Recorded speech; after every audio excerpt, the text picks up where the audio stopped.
세계 헤비급 챔피언에 오른 사람이 있습니다. 그리고 이후 40연승을 해서 굉장히 유명하게 된 전설적인 인물 조지 포먼이라는 권투 선수가 있습니다. 그 뒤에 그는 은퇴하고 무하마드 알리가 챔피언을 되었습니다. 그런데 그가 은퇴한 지 10년이 지나서 45세의 나이에 다시 권투 글러브를 끼었습니다. 그리고 다시 도전해서 그 최고령 헤비급 세계 챔피언이 되는 그런 기록을 그가 남기게 되었습니다. 그로 말미암아 그는 정말 권투계에 있어서 신화적인 인물이 되었습니다. 근데 그가 왜 은퇴를 하고 10년이나 지나서 그 권투계로 말하자면 참 고령의 나이인데 위험할 수 있는데 왜 다시 그가 글러브를 끼게 되고 챔피언에 도전하게 되었는지 그 이유를 아는 사람은 많지 않습니다. 포먼은 흑인 빈민가에서 태어나서 청소년 시절 좀 불량했고 좀 폭력적인 일에 많이 휘말렸고 성미가 굉장히 난폭하고 고약한 사람이었습니다. 근데 그가 전도를 받아서 예수를 믿게 되고 그 뒤에 그런 새 사람이 되었습니다. 그는 건방지고 불량한 사람에서 예수 그리스도와 주님의 교회를 위해서 살아가는 그러한 새로운 인생을 시작하게 되었습니다. 그는 신학을 공부하고 목사가 되어서 특별히 복음 전도자로서 청소년 사역에 열심을 내었습니다. 자기의 젊은 어린 시절에 방황하고 사고치고 그랬던 것들을 떠올리면서 그렇게 비행 청소년들을 대상으로 그들을 모아서 바른 길로 인도하는 그런 사역을 했던 것입니다. 그는 권투를 통해서 벌었던 그 자기의 돈으로 교회를 짓고 또 그 다음에는 거리에서 마약과 범죄로 떠도는 청소년들을 복음을 전하기 위해서 청소년 회관을 또 그의 돈으로 지었습니다. 이렇게 복음 사업을 시작한 포먼은 이 일을 계속 하다 보니까 어느 시점에서 재정적인 지원이 더 필요한 상황에 직면하게 되었습니다. 그래서 포먼은 자신의 재능을 다시 사용하여서 그 상금으로 복음을 위해서 일했던 것입니다. 이것이 바로 많은 사람들이 잘 모르고 있던 포먼이 권투에 다시 재도전한 이유였습니다. 그는 말하기를 진정한 승리는 예수 안에서 이루어지는 거룩한 일이다 라고 말합니다. 그래서 그는 주먹 챔피언에서 예수 챔피언으로 그는 새롭게 되었던 것입니다. 오늘 본문에 등장하는 사울이라고 하는 인물 역시 마찬가지입니다. 기독교를 박해하는데 챔피언이었던 그 사울이 이제는 예수를 위해서 복음을 전가하는 그 일에 챔피언이 되기 위해서 달려가고 있습니다. 복음의 회방자에서 복음의 사도로 거듭난 그는 조용히 혼자만 예수 믿는 그런 사람이 아니었습니다. 예수님은 하나님의 아들이시다. 예수님은 성경에서 예언한 그리스도이시고 예수님은 메시아시다 라고 하는 것을 사방팔방 다니면서 만나는 사람들마다 예수를 전했습니다. 하지만 이런 복음의 사람으로 변화된 그 사울이 계속해서 그 입으로 예수를 전가하도록 유대인들은 내버려두지 않았습니다. 오늘 본문 말씀 23절 24절 말씀 같이 보겠습니다. 23절 24절 시작. 여러 날이 지나매 유대인들이 사울 죽이기를 공모하더니 그 계교가 사울에게 알려지니라. 그들이 그를 죽이려고 밤낮으로 성문까지 지키거늘. 아멘. 사울은 이제 예수의 이름을 전하다가 유대인들의 강력한 박해에 직면합니다.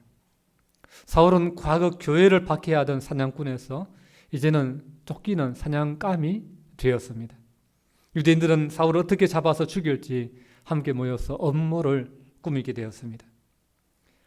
23절의 맨 앞에 보면 여러 날이 지나매라고 이렇게 말씀하고 있는데, 여기서 여러 날이 지났다라고 하는 표현은 2, 3일이 지났다 혹은 뭐 한두 달이 지났다 그런 의미가 아니에요. 여기서 여러 날이 지났다는 것은 3년이 지났다라고 하는 3년의 경과를 의미를 합니다.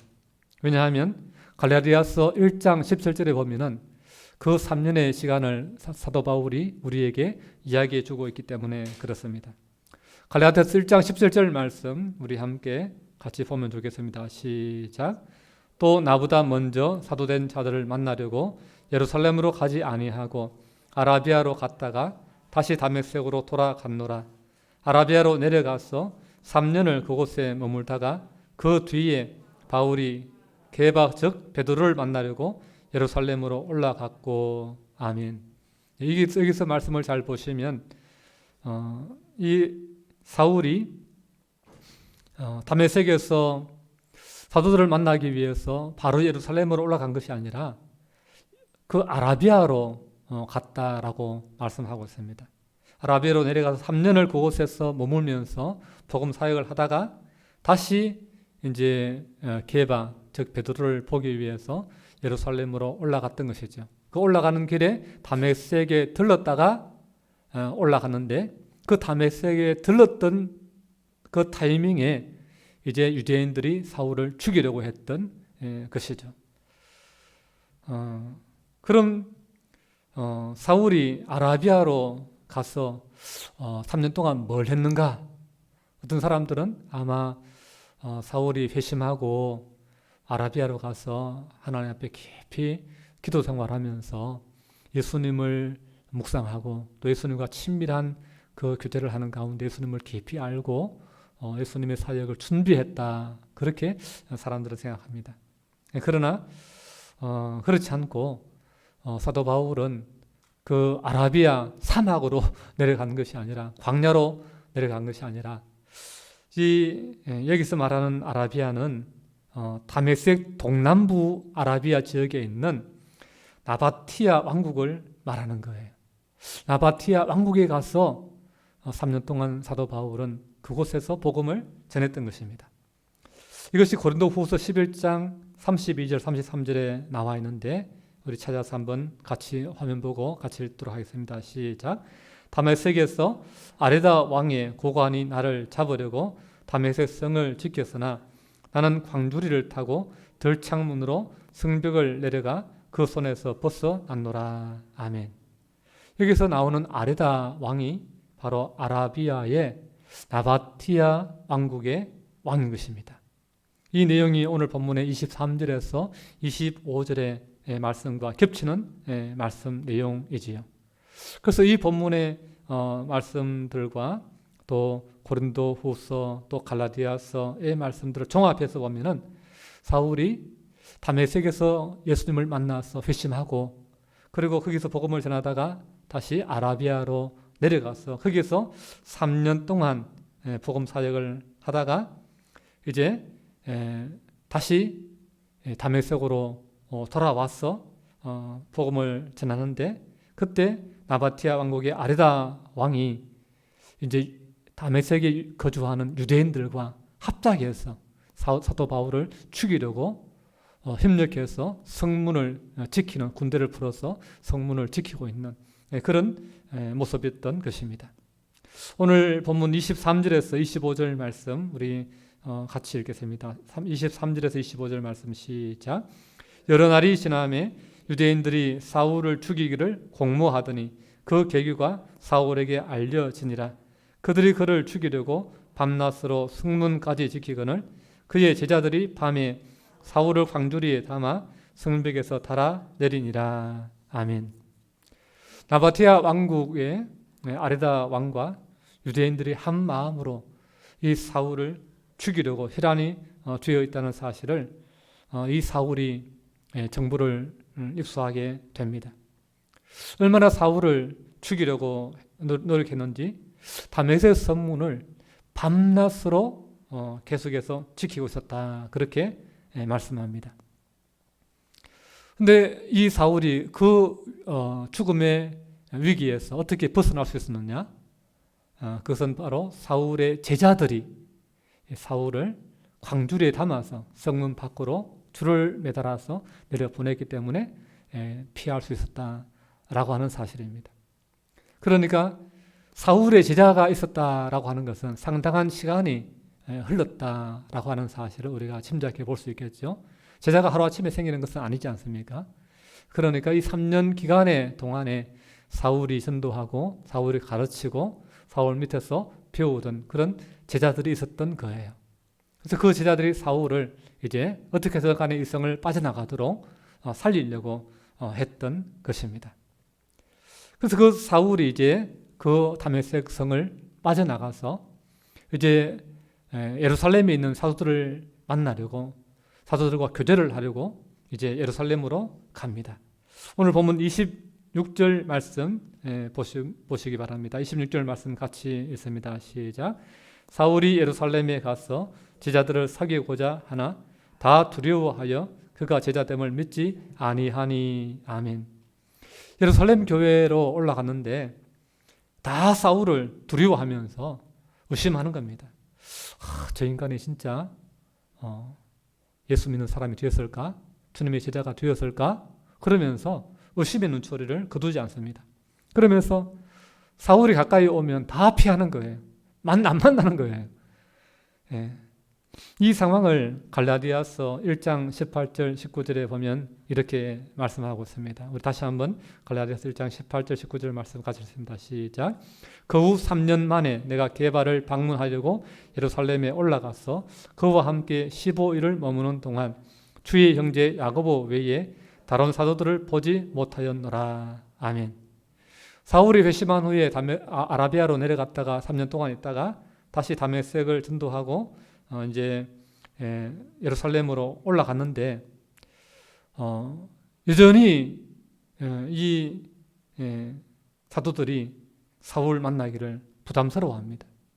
지난 3년 동안 그렇게 열심히 사도 바울이 참 다메섹에서도 복음을 전하고 또 아라비아로 내려가서 그렇게 열심히 주를 위해서 헌신했다면 그 소문이 예루살렘에도 이렇게 퍼졌을 텐데 예루살렘에 있는 사도들도 사울이 그렇게 주를 위해서 헌신하는 사람이 되었다 그렇게 알려졌을 텐데 그럼에도 불구하고 직접 만나본 일이 없는 그 예루살렘에 있는 사도들과 제자들 입장에서는 이 사도 바울을 여전히 부담스러워하는 거예요.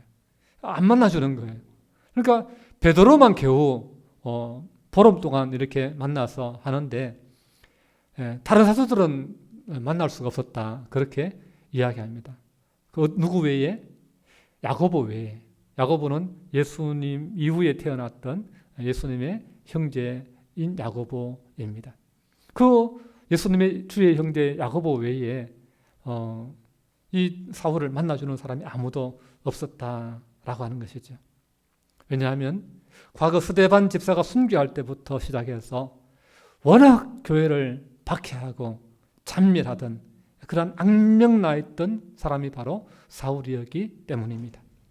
그래서 막상 사울이 예루살렘 교회에 가서 제자하고 사귀고자 하나 사귈 수가 없는 거예요. 아무도 안 믿는 거예요. 그런데 이때 한 사람이 등장해서 사도들과의 만남을 중재하는 사람이 나타났습니다.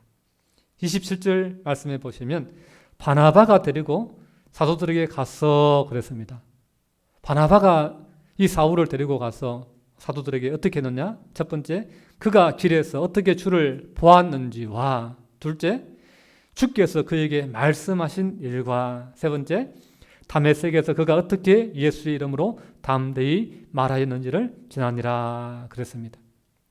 바나바는 이 사울을 만나주지 않는 예루살렘 교회 사도들에게 그를 데리고 가서 디테일하게 그가 어떻게 주님을 만나게 되었는지 어떻게 회심하게 되었는지 그 사건을 이야기해 줍니다. 그리고 주님께서 그 사울에게 뭐라고 말씀했는지 어떤 사명을 주었는지 그 내용을 또 이야기해 줍니다.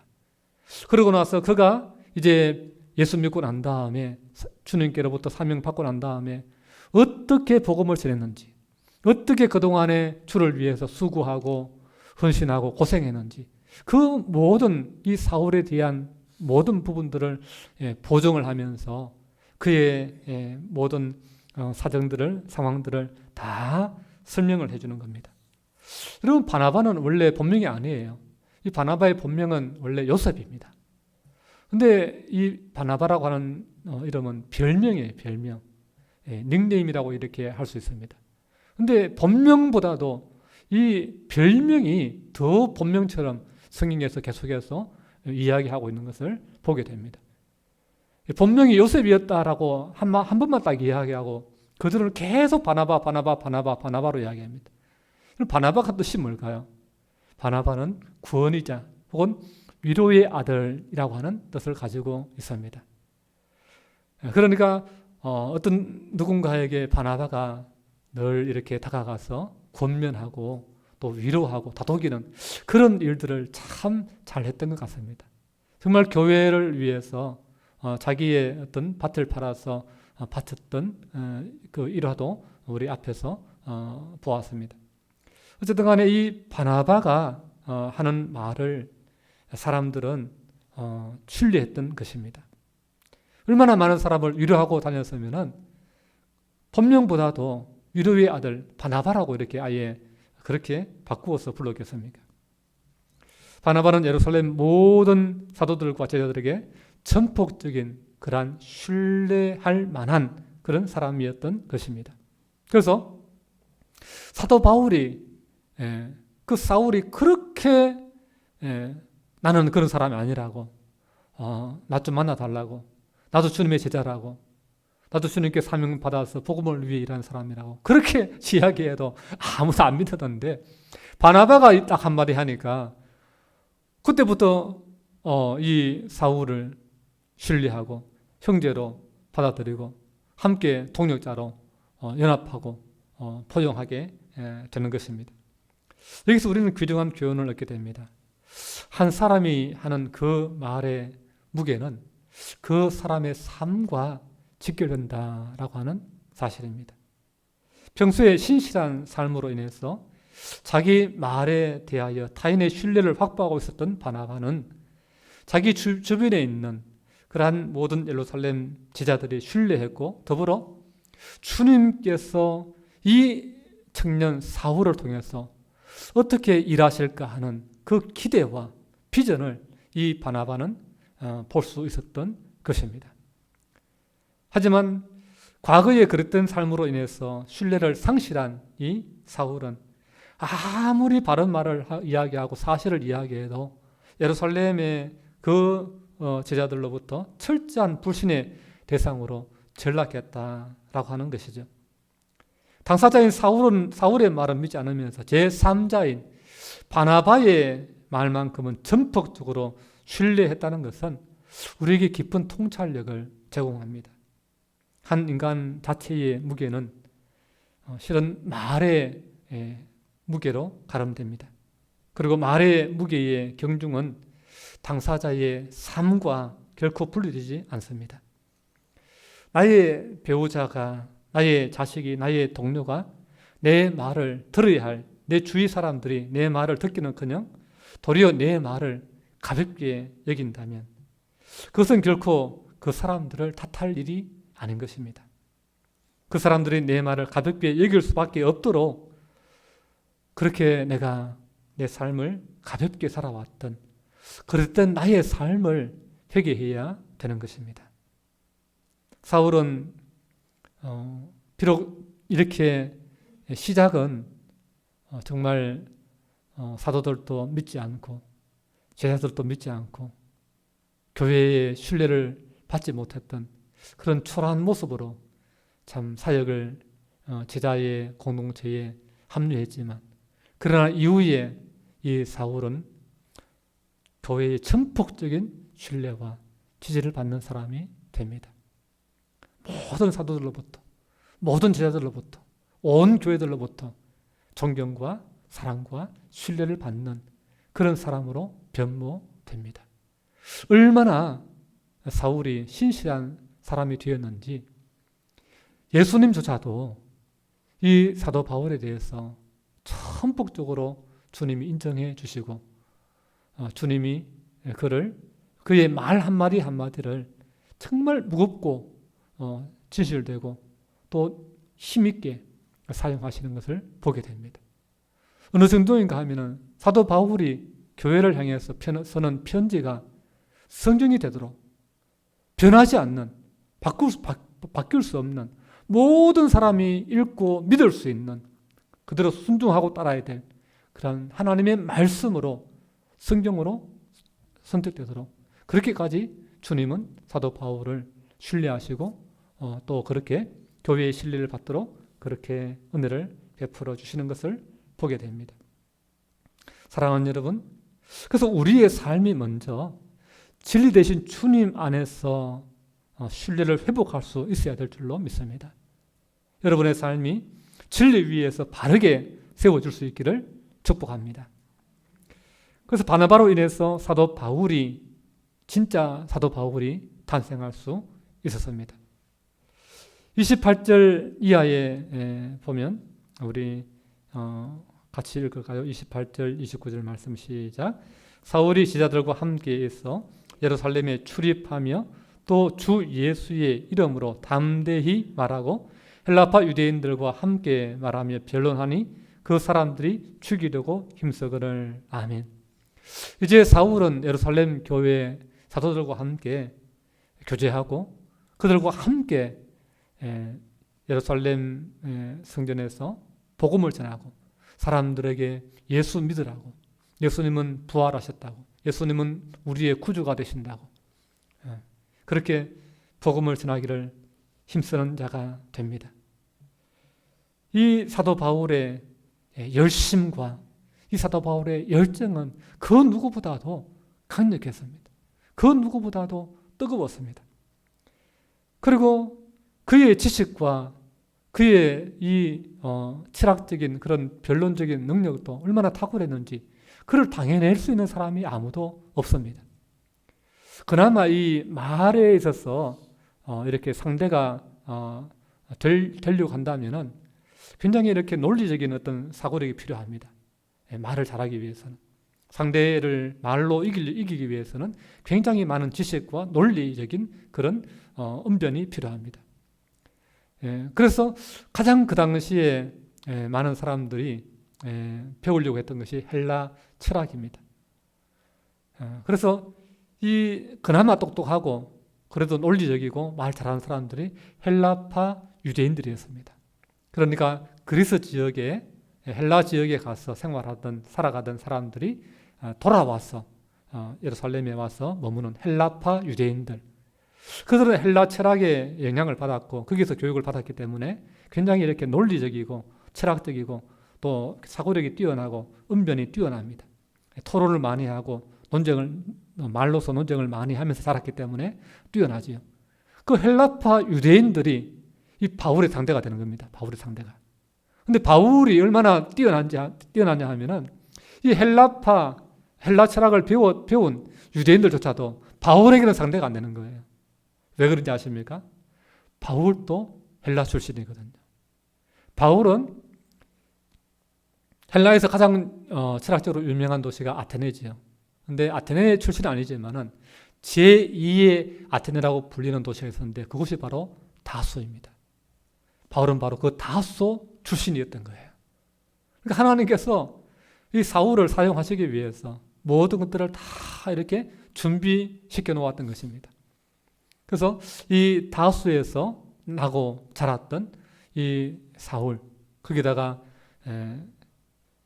또 신앙적으로는 종교적으로는 유대 종교에서 가장 그 성경 가르침에 탁월한 가말리엘 문화에서 최고의 랍비한테서 성경을 배우기 때문에 세상적인 지식에 있었으나 성경적인 지식에 있었으나 어떤 것에도 밀리지 않고 뒤지지 않는 그러한 지식과 논리를 가지고 있었던 사람이죠. 그러니까 이 헬라파 유대인들이 이겨낼 수가 없는 거예요. 그러니까 힘으로 안 되면, 말로 안 되면 어떻게 합니까? 힘으로 하려고 하죠. 폭력으로 하려고 하죠. 그러니까 이제는 토론이 아니라 이 헬라파 유대인들이 이제는 폭력으로, 힘으로 사도 바울의 입을 막으려고 하는 것입니다. 그래서 결국 예루살렘에서도 다메섹에서와 같이 이 사울을 죽여야 된다. 이 사울을 죽이고 말 거야. 그런 사람들이 많아집니다.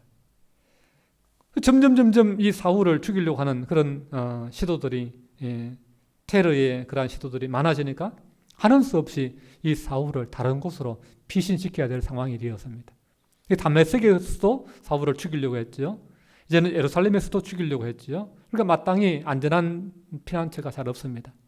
그래서 결국에는 이 사울을 그가 태어났던 그의 고향 사람들이 그 집안 사람들이 있고 그를 도와줄 수 있는 사람들이 있는 다수로 보내어서 다수에서 사역하도록 그렇게 보냅니다. 그래서 1000km 정도 떨어져 있는 거리를 아마 배를 타고 보내지 않았을까 싶은데 그렇게 가서 거기서 이제 복음의 사역자로 거기서 한 7, 8년 동안 성경에서 또 교회에서 잊혀진 사람으로 그렇게 7, 8년을 지내게 됩니다.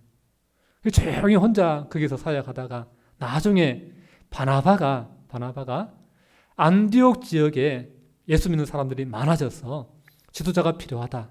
그래서 바나바를 그 안디옥 교회 담임 목사로 파송을 합니다. 예루살렘 교회에서. 그럴 때에 바나바가 안디옥 교회로 담임 목사로 가면서 안디옥 교회가 너무 크니까 나 혼자 이 교회를 섬기기가 힘들다. 도움이 필요하다. 그래서 이때 바나바가 누구를 찾아가냐면은 다소로 보냈던 그 다소로 가서 사울을 찾아가서 사울을 불러내어서 안디옥에 함께 가서 나를 좀 도와서 함께 사역하자. 그래서 안디옥 교회에 함께 동력자로서 사역하게 됩니다. 어쨌든 이렇게 사도들이 이제 그렇게 경계하고 무서워하던 사울이 완전히 변화되어서 마치 핍박이 참 많이 나던 교회가 위축될 수밖에 없고 복음을 더 이상 어떻게 전할 수 없는 그런 너무나 살벌한 핍박이 일어나던 그러한 때에 온 사방이 가시투성이인 그러한 핍박의 환경 속에서 사울이라고 하는 복음의 꽃이 피어났어. 정말 가시밭대 백합화처럼 그 복음의 향기가 계속해서 퍼져나가도록 주님은 그렇게 역사하였던 것입니다. 그 결과로 어떤 일이 일어났느냐? 오늘 31절 말씀 같이 읽습니다. 31절 말씀입니다. 시작. 그리하여 온 유대와 갈릴리와 사마리아 교회가 평안하여 든든히 서가고 주를 경외함과 성령의 위로로 진행하여 수가 더 많아지니라. 아멘. 이 사울이 이렇게 변화됨으로 말미암아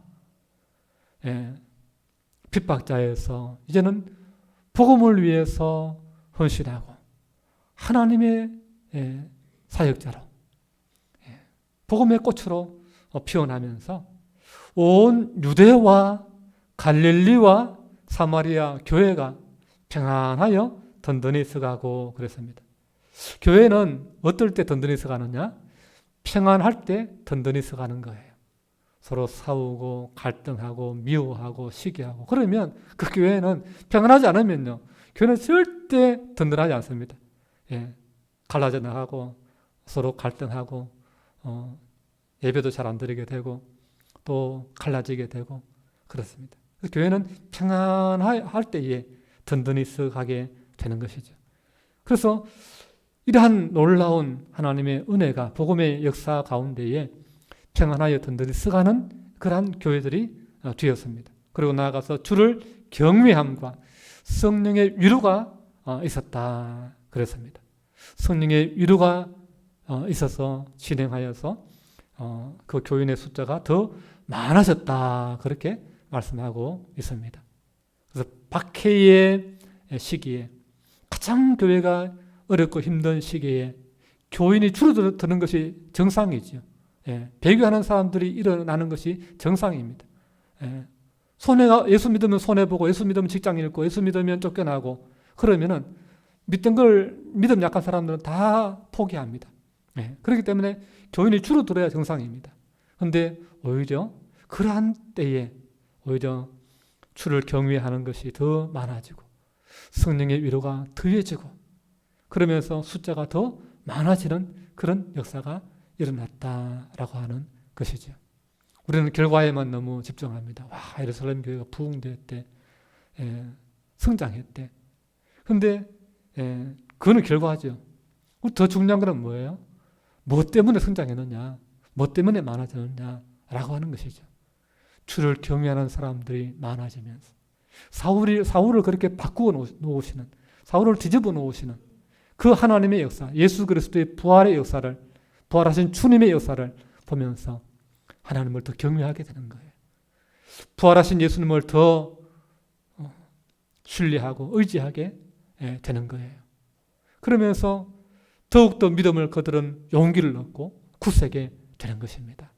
아, 부활하신 주님은 지금 또 교회를 돌보시고 지금 또 교회 가운데 하나님의 선교를 이끌어 가시는구나. 복음의 역사를 계속해서 진행해 나가시는구나. 이 사울이, 우리는 지금 핍박 가운데 좀 위축되었는데 이 사울은 그렇게 핍박하던 사람이어서 이제는 복음을 전하는, 목숨을 살해 위협을 받으면서까지도 복음 전하기를 멈추지 않는 그 모습을 보면서 두려웠던, 위축되었던 교회가 용기를 얻는 거예요. 아, 우리도 같이 복음을 전하자.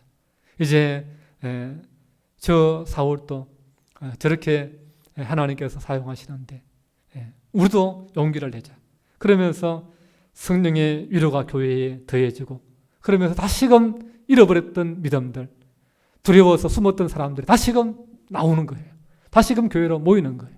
그러면서 교회 안에 성령의 위로가 있고 성령의 그 감동이 있고 성령의 은혜가 있고 그러면서 사람들이 다시금 교회로 다시 모이고 복음을 듣는 사람들도 많아지고 그러면서 예루살렘 교회를 비롯해서 온 흩어져 있는 교회들이 든든히 써가는 그런 놀라운 은혜가 있었던 것을 보게 됩니다. 이제 오늘 이 말씀을 통해서 오늘 우리가 복음을 위해서 우리가 일할 때에 우리도 어려움이 있습니다. 우리도 핍박이나 때로는 어떤 손해를 각오해야 될 때도 있습니다. 여러분, 그렇다 할지라도 여러분, 오늘 이 예루살렘 교회 또 이 사도 바울의 그 삶을 통해서 우리가 낙심하지 않기를 바랍니다. 우리가 주저앉지 않기를 바랍니다. 위축되고 포기하지 않기를 바랍니다. 어려움 속에서도 복음은 계속해서 전파되어야 될 줄 믿습니다. 어떤 상황 속에서도 복음의 전진은 멈춰서는 안 되는 것입니다. 그리고 우리가 기도할 때에, 복음을 기도할 때에 하나님, 우리가 전도하는 그 사람 속에서 사도 바울과 같은 그런 사람도 나오게 하여 주십시오. 이런 우리가 비전을 바라보고 우리가 전도할 수 있는 그런 우리 교회가 되어야 될 줄 믿습니다. 그래서 정말 또한 우리가 기도할 때에 정말 사울을 바울 되도록 아나니아가 참 부담을 가지고 그에게 안수해 주기 위해서 눈 못 보고 있는 그 참 박해자 사울을 찾아가서 기도해 주지 않습니까? 그리고 바나바가 믿지 못하는 그 사울을 중보하면서 보정인으로 바나바가 자처해서 함께 교회로 연합하도록 그렇게 하지 않습니까? 우리 교회 가운데도 그러한 아나니아와 또 바나바와 또 변화되는 사울과 같은 그런 놀라운 은혜 가운데 우리 교회도 평안하여 든든히 쓰가고 또 성령의 위로로 진행해서 부흥하는 그런 귀한 교회 될 수 있기를 주님의 이름으로 축복합니다. 기도하겠습니다. 거룩하신 아버지 하나님, 은혜를 감사합니다. 교회가 어렵고 교회가 핍박과 박해 가운데 놓여서 위축되었을 때에 우리 주님은 그 스데반의 순교 앞에 앉아있던 그 사울을 이제는 스데반처럼 목숨 걸고 복음을 전하는 하나님의 사도로 하나님 세우셔서 주님 교회를 위로하시고 주님 교회에 다시금 용기를 얻게 하시는 것을 보게 됩니다.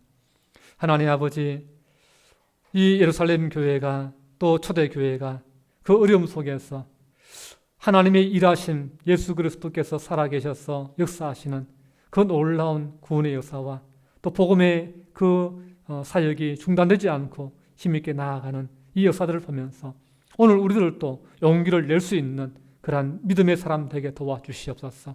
우리 교회 안에 사도 바울과 같은 사울과 같은 그런 회심자들이 나오게 하시고 또 아나니아와 바나바와 같은 그런 그들을 위해서 찾아가고 또 중재하고 또 보정하는 그런 연합하는 일에 힘쓰고 쓰임받는 그러한 귀한 인격의 신앙인도 나올 수 있도록 주님 도와주시옵소서. 그래서 우리 교회가 이 시대 가운데의 마지막 시대에 하나님 나라의 역사의 주역으로 쓰임받게 하시고 주님 오실 때까지 주님 복음 위에서 주님 영광 위에서 귀하게 쓰임받는 아름답고 복된 교회 평안하여 든든히 서가는 주의 교회 될 수 있도록 함께하여 주시옵소서. 모든 말씀 예수님 이름으로 기도하옵나이다. 아멘.